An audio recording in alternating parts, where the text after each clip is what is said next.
In the distant reaches of the galaxy, a grand war had been waging for centuries. The Lurians, a race of towering, powerful aliens, had fought to conquer world after world. Their bodies were massive, their technology advanced, and their intelligence beyond any species they had encountered. The Lurians saw themselves as the rulers of the universe, and they had crushed countless civilizations. But now, their latest target was Earth. The Lurians had been observing humans for years, studying their planet from afar. They knew Earth's inhabitants were fragile, short-lived, and small in comparison to their own towering forms. The humans had no advanced spacefaring technologies, and their wars were primitive. The Lurians had no doubt that Earth would fall in a matter of weeks. The first wave of Lurian ships entered Earth's atmosphere, their colossal, dark ships blocking out the sun. On the ground, cities trembled as the alien soldiers descended, preparing to wipe out humanity. The soldiers, over 10 feet tall, were clad in shimmering armor, their weapons gleaming with deadly energy. They moved quickly, their alien language echoing through the streets, causing panic. But the humans did not run. They did not surrender. They fought. Surgeon Jorak of the Lurian forces was among the first to land on Earth. As he surveyed the chaos unfolding around him, he couldn't help but be confused. The humans, despite their small size, seemed to be putting up an incredible fight. Some were wielding strange, noisy weapons, while others had crafted clever traps. They were uncoordinated, yet persistent. Jorak observed a group of humans using what appeared to be homemade explosive devices, throwing them with deadly accuracy. The explosions rang out in the streets, but the humans didn't seem to fear death. They were too determined to give up, too desperate to save their world. But humans are so small. Jorak muttered to himself in disbelief. The humans were no taller than the average Lurian child, yet their resilience and spirit were unmatched. They fought not because they were strong, but because they had something that the Lurians did not understand, a will to survive. As Jorak moved deeper into the city, he encountered a human soldier, barely taller than his waist. The soldier was crouched behind a pile of rubble, aiming a laser rifle with precision. When the human saw Jorak, he didn't hesitate. He fired. Jorak's shield absorbed the shot. The force knocked him back. He stumbled, surprised by the human's aim. In the split second before he could react, the soldier took cover again, preparing to strike once more. The Lurian soldier's mind raced. How could this weak creature be so brave? You're just a tiny human, Jorak sneered, rising to his feet. You have no hope against us. The human soldier stood his ground. Maybe we're small, but we're not weak. We fight for what we love, and we'll never stop fighting. Jorak paused. He'd never encountered an enemy like this before. An enemy who fought not for survival, but for something greater.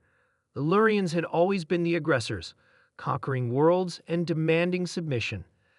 They had never understood why any species would resist them. To them, it was simple. They were superior, and the others were weak.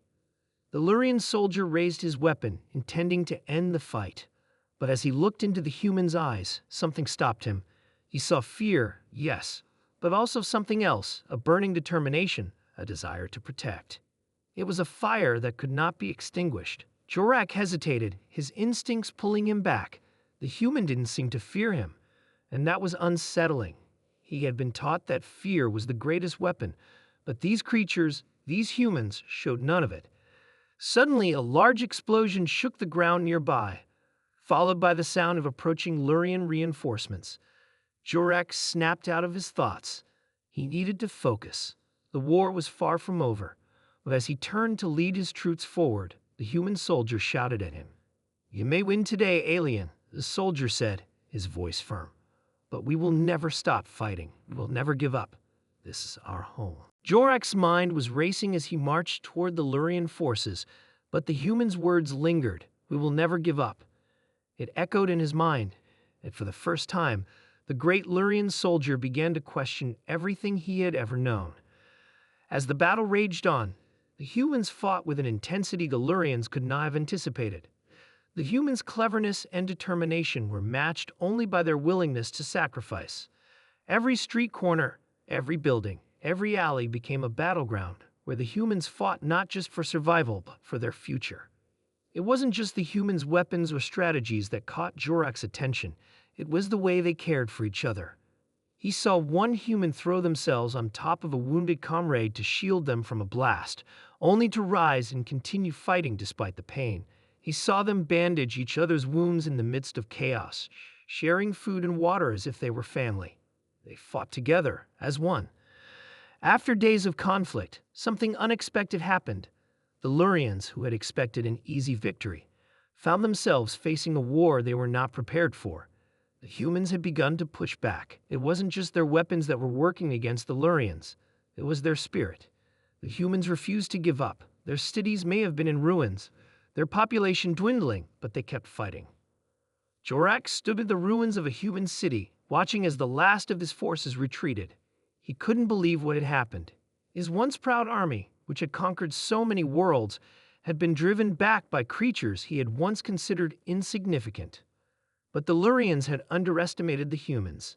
They're so small, Jorak said, almost to himself, but they are stronger than we could ever imagine. The humans, with all their fragility and their short lives, had shown the Lurians what true strength was, not in size, not in power, but in will.